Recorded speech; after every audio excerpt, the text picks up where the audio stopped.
40총선을 겨우 41일 남기고서야 선거구 획정안이 국회를 통과했습니다.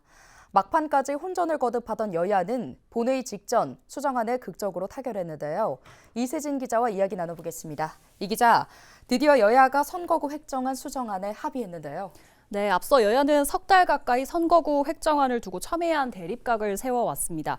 막판까지도 전북 의석수 등을 두고 이견을 보인 여야는 29일 본회의 직전 선거구 획정안을 극적 타결했습니다.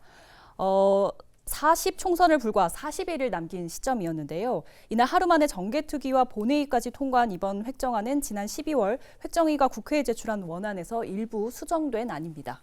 네, 그렇다면 구체적으로 이 합의된 내용을 들여다보면요.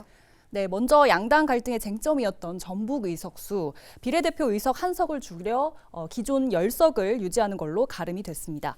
앞서 잠정 합의했던 특례구역 4곳도 유지를 합니다. 이에 따라 유권자 혼란이 예상되는 강원과 경기, 서울과 전남 선거구 한 곳씩은 현행을 유지하거나 일부 조정됩니다. 거대 양당이 합의한 내용이긴 하지만 이날 정개특위 내에서는 양당의 담합이라는 반발도 있었습니다. 양당 의원 사이에서도 정개특위가 무의미한 것 아니냐 이런 비판의 목소리도 나왔지만 더 늦출 수 없다는 판단이 있었던 걸로 보입니다. 네, 수정안이 나온 배경을 보면 이 정치적인 셈법도 있었지만 이런 원안이 유권자의 혼란을 야기할 수 있었다는 우려도 있었는데요. 어떤가요? 이번 합의안에서는 이런 걱정이 해소됐다고 볼 수 있을까요? 원안대로 간다면 수도권에서는 포천, 가평, 연천 선거구가 서울 4배에 달하는 과대 선거구가 될 예정이었는데요. 우려했던 공룡 선거구는 없던 일이 됐습니다. 여야가 정한 4개 특례구역에 포함이 됐기 때문인데요. 이에 따라 포천, 가평, 연천 선거구는 동두천, 연천, 양주, 갑을 선거구와 포천, 가평 선거구로 나뉘어 재획정됩니다. 네, 지난 총선에 이어 이번에도 획정이 늦어지면서 후폭풍도 적지 않을 것으로 예상이 되는데요. 네, 특례구역이 돼서 현행을 유지하는 곳도 있지만 변화가 불가피한 선거구도 있습니다. 경기 부천의 경우 의석수 감소가 현실화된 건데요. 선거구 획정에 따라 부천은 기존 4개 선거구에서 3개 선거구로 줄어듭니다.